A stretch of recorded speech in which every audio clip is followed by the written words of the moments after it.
There are some fantasy settings I'd never want to personally experience. Arrakis, for one. Roshar, another good example. But there are some that would be awesome, and here are my top 5.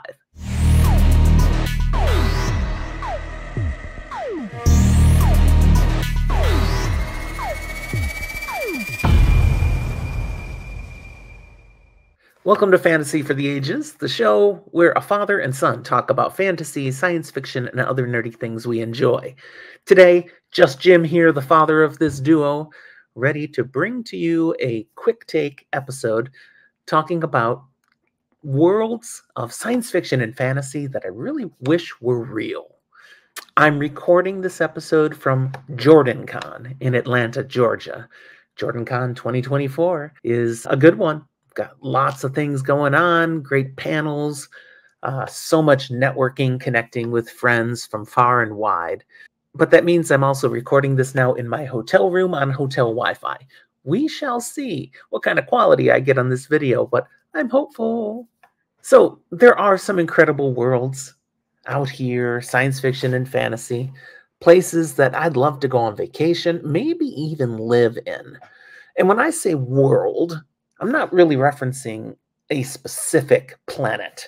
I'm talking about the world building that an author has done, this whole entire setting that may have been created. It might be just a city. It might be a planet. It might be a galaxy. But what have they made that we could potentially envision being a part of, living in, having a good time at? With that in mind, I kind of thought of so many of these different creations that I've enjoyed through literature and through other media, movies, television shows, and I came up with a top 5. It was hard because, again, there's so many, but I feel pretty good about these. So I'm going to go from the bottom to the top and give you my top 5. Number 5 would be from the Marvel Cinematic Universe and Marvel Comics, Wakanda. That African nation pretty much closed off to the rest of the world, hiding the fact that they've got frickin' awesome technology and living with considerable luxury. Wow, vibranium, man, it makes a difference.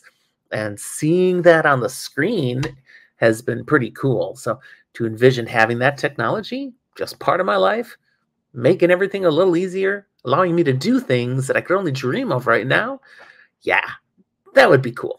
Number 4, the Star Wars universe. Now, specifying not during the time of the Empire. I think I'd actually prefer back in the heyday of the Galactic Republic, when the Jedi Knights were everywhere, keeping order. Just like any society, they had their problems, but most people, life was pretty good. At least that's my perception. Coruscant, in particular, might have been a really cool place to live. I mean, a whole planet of a city with some city problems, but with, again, technology that's amazing. Of course, I'd want to have, some means to live in style. But wow, yeah, the Star Wars universe would be pretty awesome.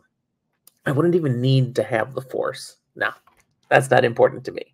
Number 3, the Wizarding World of Harry Potter. Now, that's pretty much just our world, and let's add in real magic. Of course, I'd want to be a magic user, not a muggle, and to be able to do just life with magic. That's pretty fun. We'll leave Voldemort completely out of my version of this world, though, please. Just the good stuff. Thank you. Number 2, from the Wheel of Time, living in the Age of Legends. So this is before the War of Power. This is back in the old days where they had full use of the One Power, and they had used it kind of in a blend with technology to create some amazing things, even traveling the stars. It's kind of a, utopian experience that people had. Again, it wasn't perfect, but it was pretty darn nice. I think I would want to be a channeler. I'd want to be one of those Aes Sedai of the days back then, the very revered and respected, and could do so many incredible things with the power. But I could live just being a regular schmuck, too, and having them serve, as Aes Sedai were servants of all. Okay, number 1, It's no argument for me. I'd want to live in the Star Trek universe, the era of the next generation or later. A time where people aren't so caught up with working for money to survive. Rather, their basic needs have been met. And now they work for the good of others. And just because they're people of value and they want to do good things with their life to contribute to society, I dig that. And then all the conveniences. I mean, they've solved so many problems. The way food and drink are handled, the way the simple pleasures are created. And then let's talk about holodeck technology. I mean, you can go and play anywhere you want. Dungeons and Dragons, next level now.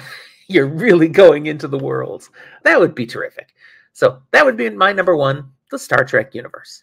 You may have noticed that none of these include a classic medieval style fantasy realm. Despite the beauty and wonder of places like Middle Earth or Narnia, I enjoy my comforts. Like running water's cool, electricity, heck, the internet, and no such thing exists in these Western European style medieval worlds. So no, I'm just not into roughing it. I'm going a little more high tech.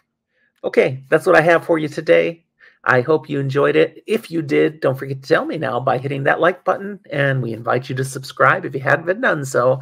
If you have some worlds that you think would be worthy of a top 5, if your worlds are completely different than mine, go ahead and put them down in the comment box. I'll love to see what you got, and I always respond.